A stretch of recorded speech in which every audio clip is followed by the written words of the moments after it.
तशद्दुद दूसरे हिस्सा आपकी गोश गुजार है, आपकी खिदमत में पेश है। अच्छा, एक बात अब मैं बता दूं, इसे लिखा है गालिब अहमद साहब ने, और ये बुक जो लिखी गई थी 1997 में।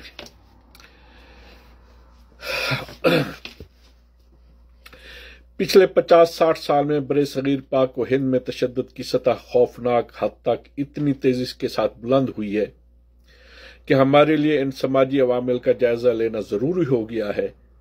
बेशक इनमें मजहबी रुझानात भी शामिल हैं और नफसियाती वजूहात का दखल भी लाजमी होगा। लसानी और इलाकाई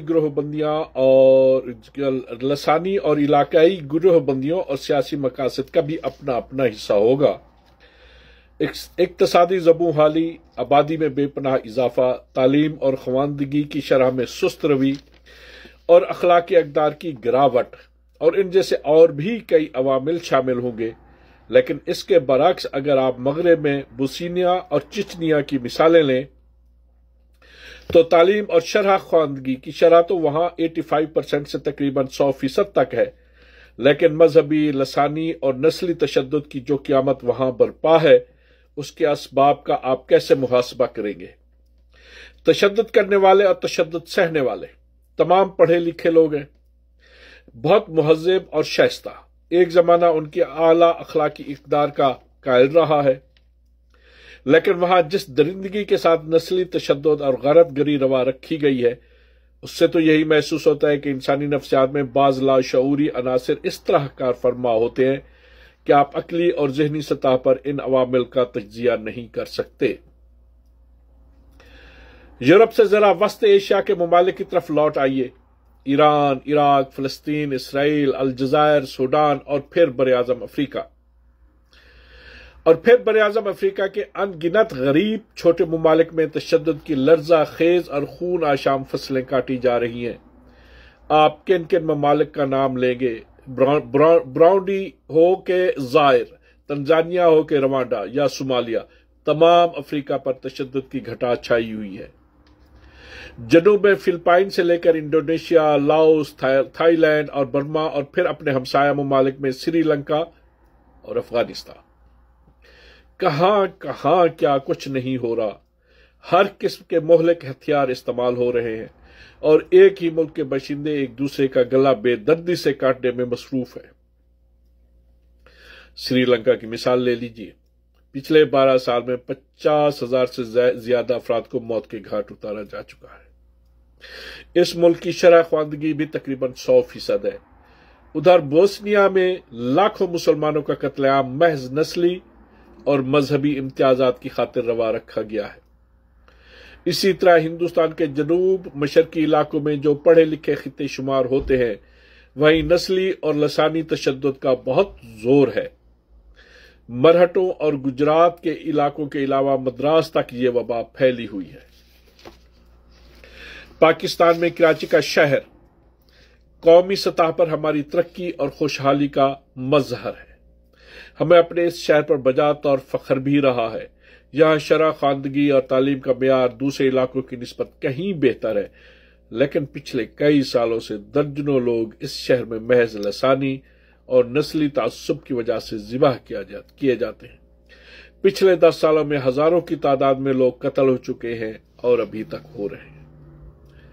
कहा तो अमूमन यही जाता है कि जमहूरी मुआशरों में रवा रवी, फराखदिली, हौसलामंदी और सुलह जोई जैसे जज्बों और रवैयों का परवरिश पाना और मुस्तहकम होना एक कुदरती अमर है।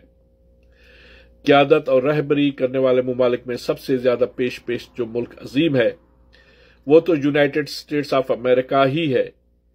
वहां काली चमड़ी वालों पर अमेरिका की अक्सर रियासतों में जो जालमाना और मुतशद्दिदाना सलूक रवा रखा जाता है, उसकी मिसाल तो जनूबी अफ्रीका में भी तलाश करना मुमकिन नहीं।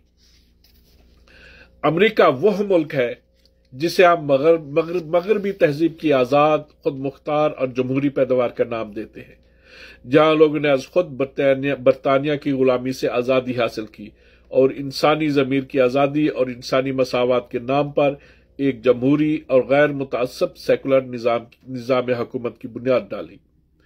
रेड इंडियन और अफ्रीकी नस्ल के हबशियों के साथ सलूक को अगर आप एक तरफ रख भी दें تو دوسری جنگ عظیم کے خاتمے پر اس جمہوری تہذیب کے علم بردار نے جس طرح جنگی مقاصد حاصل کرنے کے لیے ہیروشیما اور ناگاساکی پر ایٹم بم گرا کر چند لمحوں میں لاکھوں انسانوں کو موت کے گھاٹ اتار دیا، اس طرز عمل کو آپ سنگین تشدد اور بدترین ظلم و ستم کے سوا اور کیا نام دے سکتے ہیں؟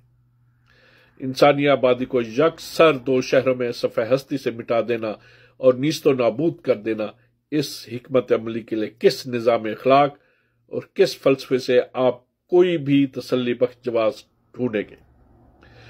اگر کوئی دلیل یا جواز اس اقدام کے حق میں پیش بھی کیا جاتا ہے تو پھر انفرادی تشدد ہو کہ اجتماعی، انسان اپنے ضمیر کو تسکین دینے کے لیے شعوری اور لاشعوری طور پر کیا کچھ ہیلے بہانے تلاش نہیں کر سکتا۔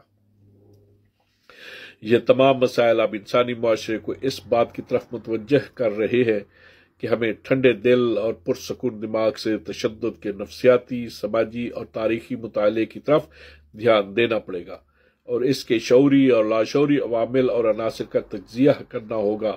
پاکستان کو وجود میں آئے اب 50 سال ہو رہے ہیں، جو کہ تھوڑا عرصہ نہیں۔ وہ قوم جس کی جڑیں ہزاروں سال پرانی تہذیب میں پیوست ہے اور جس نے اس زوم میں اپنی آزادی حاصل کی تھی کہ ہمارے پاس ایک مکمل ضابط حیات اور لائحہ عمل موجود ہے، وہ قوم اس سال یعنی 1997 میں اپنی 50 سالہ جوبلی کی تقریبات اور جشن منانے کا خوب جوش و خروش سے اہتمام کر رہی ہے۔ اس موقع پر بہت کچھ لکھا جائے گا، بہت کچھ سوچا جائے گا۔ قومی زندگی کا محاسبہ اس سال ہمارے سامنے مختلف رنگوں میں پیش کیا جائے گا۔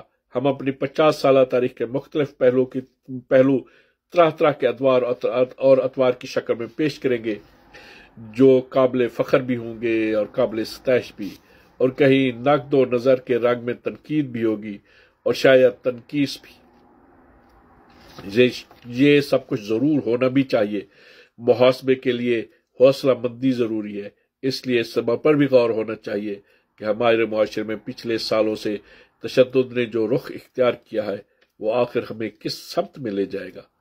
ہم بحیثیت قوم اس طرح کے خوفناک تشدد کی روایتوں کو کہاں تک اپنی شخصیت کا حصہ بنا کر سلامتی اور عافیت کے دن گزار سکتے ہیں؟ ہم جو ہر سمت تشدد کے بیج بو رہے ہیں، کیا ان کی خوفناک فصلیں ہماری آنے والی نسلیں کاٹ کر جینے کے قابل بھی رہ سکیں گی؟ کیا ہماری غلط کاریوں کی وجہ سے ان کی زندگی عذاب نہیں بن جائے گی؟ ابھی سے ہمارے معاشرے کا کیا حال ہو رہا ہے؟ ہمارے اعصاب مفلوج ہو کر رہ گئے ہیں۔